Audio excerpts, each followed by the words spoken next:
সম্মানিত ভিউয়ার্স, আসসালামু আলাইকুম। আবারও আরেকটি নতুন চাকরির বিজ্ঞাপন নিয়ে আপনাদের মাঝে হাজির হয়েছি। তো বিজ্ঞাপনটি অনেক পদ সংখ্যা অনেক বেশি, আপনারা চাইলে আবেদন করতে পারবেন এবং সম্পূর্ণ প্রসেসটা এই ভিডিওর মাধ্যমে আলোচনা করব। আপনারা শিক্ষাগত যোগ্যতা কীরকম লাগবে, কবে শুরু, কবে শেষ, আরও ইত্যাদি আলোচনা করব। তো অবশ্যই ভিডিওটা সবাই ধৈর্য সহকারে দেখবেন, ঠিক আছে? তো ভিডিওটা কেউ স্কিপ করবেন না। তো সরাসরি এখন মূল ভিডিও চলে যাওয়া যাক। তো এখানে দেখেন ভূমি মন্ত্রণালয়, ঠিক আছে? তো গণপ্রজাতন্ত্রী বাংলাদেশ সরকার ভূমি মন্ত্রণালয়ের মাঠ শাখা প্রশাসন বিধি শাখা, ঠিক আছে? তো এখানে দেখেন নিয়োগ বিজ্ঞপ্তি।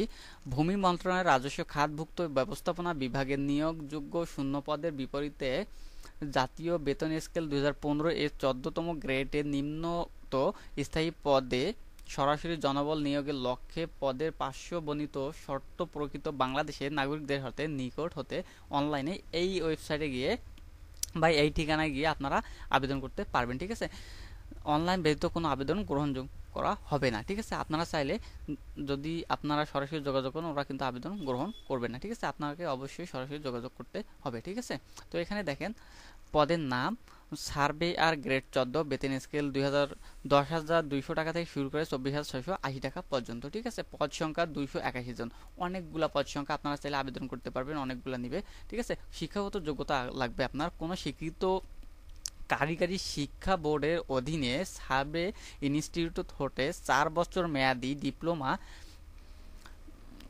ডিপ্লোমা ইন ইঞ্জিনিয়ারিং সার্ভের পরীক্ষা উত্তীর্ণ হতে হবে, ঠিক আছে? তো এখানে দেখেন যে সকল জেলার প্রার্থীগণ আবেদন করতে পারবেন, ঠিক আছে? ঢাকা, গাজীপুর, মুন্সিগঞ্জ, নারায়ণগঞ্জ, নরসিংদী, ফরিদপুর, গোপালগঞ্জ, মাদারীপুর, কিশোরগঞ্জ, টাঙ্গাইল, ময়মনসিংহ, জামালপুর, নেত্রকোনা, শেরপুর, চট্টগ্রাম, কক্সবাজার, ব্রাহ্মণবাড়িয়া, চাঁদপুর, ফেনী, লক্ষ্মীপুর, নোয়াখালী, রাজশাহী, জয়পুরহাট, পাবনা, নওগাঁ, নাটোর, চাঁপাইনবাবগঞ্জ, বগুড়া, রংপুর, দিনাজপুর, গাইবান্ধা, কুড়িগ্রাম, লালমনিরহাট, নীলফামারী, ঠাকুরগাঁও, যশোর, ঝিনাইদহ, নড়াইল, বাগেরহাট, সাতক্ষীরা, কুষ্টিয়া, বরিশাল, ভোলা, ঝালকাঠি, ফিরোজপুর, বরগুনা, সিলেট, মৌলভীবাজার সহ সুনামগঞ্জ, হবিগঞ্জ, ঠিক আছে? তবে ইতিম ও শারীরিক প্রতিবন্ধীগণের ক্ষেত্রে সকল জেলা প্রার্থীরা আবেদন করতে পারবেন, ঠিক আছে? আমি যে নামগুলো বললাম তারা কিন্তু আবেদন করতে পারবেন, তবে যদি কোনো কোটা থাকে তাহলে সবাই কিন্তু আবেদন করতে পারবেন, ঠিক আছে? তো এখানে দেওয়া আছে দেখেন, আবেদন পূরণের আপনার বয়স হতে হবে কিন্তু 18 থেকে 30 বছরের মধ্যে, ঠিক আছে? এবং যদি আপনার কোনো কোটা থাকে তাহলে 32 বছর হলে কিন্তু আপনারা আবেদন করতে পারবেন, ঠিক আছে? বয়স প্রমাণের ক্ষেত্রে কোনো এফিডেভিট গ্রহণযোগ্য হবে না, ঠিক আছে? আপনারা যদি এফিডেভিট করে বয়সটা শো করেন তাহলে কিন্তু এটা গ্রহণযোগ্য হবে না, ঠিক আছে? অতএব আপনার 30 থেকে 32 বছর পর্যন্ত বয়স থাকতে হবে, ঠিক আছে? তো তারপর এখানে দেখেন আরও কিছু নিয়মতি আছে। এখানে দেখেন পরীক্ষা অংশগ্রহণের ইচ্ছুক প্রার্থীকে এই ওয়েবসাইটে কিন্তু আপনাকে আবেদন করতে হবে, ঠিক আছে?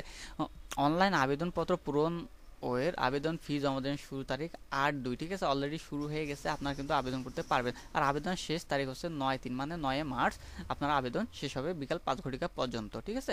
আপনারা চাইলে এখানে আবেদন করতে পারবেন, ঠিক আছে? এখানে দেওয়া আছে টেলিটক প্রিপেড সিমের মাধ্যমে 2টি SMS এর মাধ্যমে ফি বাবদ 200 টাকা ও সার্ভিস চার্জ 23 টাকা 72 ঘন্টার মধ্যে আবেদন ফি জমা দিতে হবে, ঠিক আছে? আপনারা যখন আবেদন করবেন অ্যাপ্লিকেশন কপিটা পাওয়ার পর 72 ঘন্টার মধ্যে অবশ্যই আপনাকে ফি জমা দিতে হবে, তা নাহলে আবেদনটা আপনাকে বাতিল হয়ে যাবে, ঠিক আছে?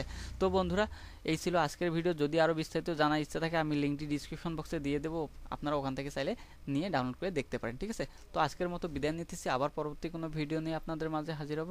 আল্লাহ হাফেজ।